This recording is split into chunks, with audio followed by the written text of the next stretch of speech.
एक बार की बात है। एक गांव शिवपुर में एक गरीब औरत गीता रहती थी। गीता के दो बच्चे थे, राजू और कालू। गीता के पति मोहनलाल बहुत बीमार रहा करते थे। एक रात गांव में बड़े जोर जोर से बारिश हो रही थी। मोहनलाल की तबीयत अचानक बहुत खराब हो जाती है। सुनो जी, आपकी तबीयत बहुत खराब लग रही है। मैं अभी डॉक्टर को बुलाकर लाती हूँ। अरे गीता, मेरी चिंता मत करो, मैं ठीक हूँ। पहले बच्चों के लिए खाना बना दो, बेचारे शाम से भूखे हैं।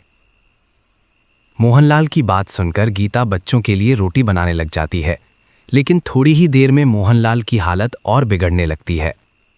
राजू और कालू, जो कि अपने पिता के पास ही बैठे होते हैं, घबराकर चिल्लाते हैं। अरे माँ, देखो, पिताजी की तबीयत और खराब हो रही है। उनकी आंखें भी नहीं खुल रही। बच्चों की आवाज़ सुनकर गीता तुरंत उनके पास आती है और मोहनलाल की हालत देखकर डॉक्टर के घर जाने के लिए निकल पड़ती है। रास्ते में उसे मोहनलाल का दोस्त भोला मिलता है। अरे गीता भाभी, क्या हुआ? इतनी बारिश में कहाँ जा रही हो? लेकिन गीता बिना कुछ बोले जल्दी जल्दी आगे बढ़ जाती है। गीता डॉक्टर के घर पहुंचकर जोर जोर से दरवाज़ा पीटने लगती है। दरवाजे की आवाज़ सुनकर सो रहा डॉक्टर अजय नींद से जाग जाता है। कौन है जो इतनी रात को दरवाजा पीट रहा है?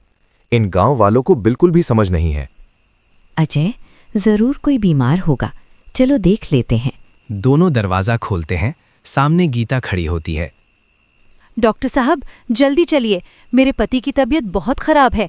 अगर आप नहीं आए तो वो मर जाएंगे। तुम लोग भी अजीब हो, जब मन किया मुंह उठाकर चले आते हो। डॉक्टर की भी कोई जिंदगी होती है। जाओ यहां से, सुबह आना। ऐसा कहकर डॉक्टर दरवाज़ा बंद कर देता है। अजय, तुम्हें उस बेचारी औरत के साथ जाना चाहिए था। ये तुम्हारा फर्ज है। तुम नहीं जानती इन गांव वालों को, पैसे देने में रोने लगते हैं। इसलिए जितना पैसा उतना काम। उधर गीता वापस अपने घर लौट रही होती है। तेज बारिश के कारण रास्ता फिसलन भरा होता है। अचानक उसका पैर फिसल जाता है और वो गिर पड़ती है। उसका सिर पास पड़े एक बड़े पत्थर से टकरा जाता है और वहीं उसकी मौत हो जाती है। घर पर राजू और कालू अपनी माँ का इंतजार कर रहे होते हैं। भैया, माँ अभी तक नहीं आई। मुझे डर लग रहा है। पिताजी भी कुछ नहीं बोल रहे। तू चिंता मत कर, माँ आती ही होगी।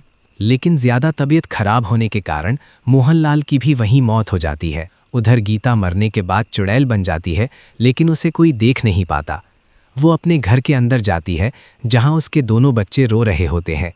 बच्चों की रोने की आवाज़ सुनकर भोला भी वहां पहुंच जाता है। सुबह होने पर गांव वालों को रास्ते के पास पत्थर के पास गीता की लाश मिलती है। अरे, ये तो गीता भाभी की लाश है। लगता है रात में पत्थर से टकरा गई। फिर गांव वाले गीता और मोहनलाल दोनों का अंतिम संस्कार कर देते हैं। राजू और कालू को भोला अपने घर ले जाता है। अरे, बिल्कुल राम लक्ष्मण जैसे लग रहे हैं।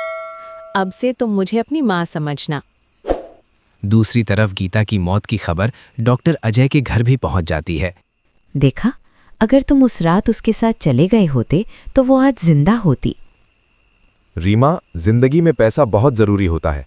मैं सिर्फ पैसा देखता हूँ। तुम बहुत घटिया इंसान हो। डॉक्टर की डिग्री लोगों की सेवा के लिए होती है, पैसे के लिए नहीं। इतना कहकर रीमा घर छोड़कर चली जाती है। उसी रात जब अजय अपने कमरे में सो रहा होता है तो अचानक उसे कोई दिखाई देता है। तुम तो मर चुकी हो, तुम कौन हो? लेकिन गीता बिना कुछ बोले गायब हो जाती है। अगली सुबह अजय ये बात अपने नौकर कल्लू को बताता है। मालिक, लगता है वो औरत मरकर चुड़ैल बन गई है और आपसे बदला लेना चाहती है।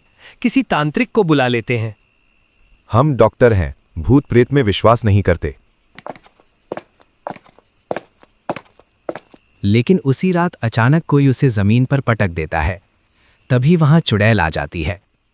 तेरी आवाज यहाँ से बाहर नहीं जाएगी, तू कितना भी चिल्ला ले। तुम मेरे पीछे क्यों पड़ी हो? मैंने तुम्हारा क्या बिगाड़ा?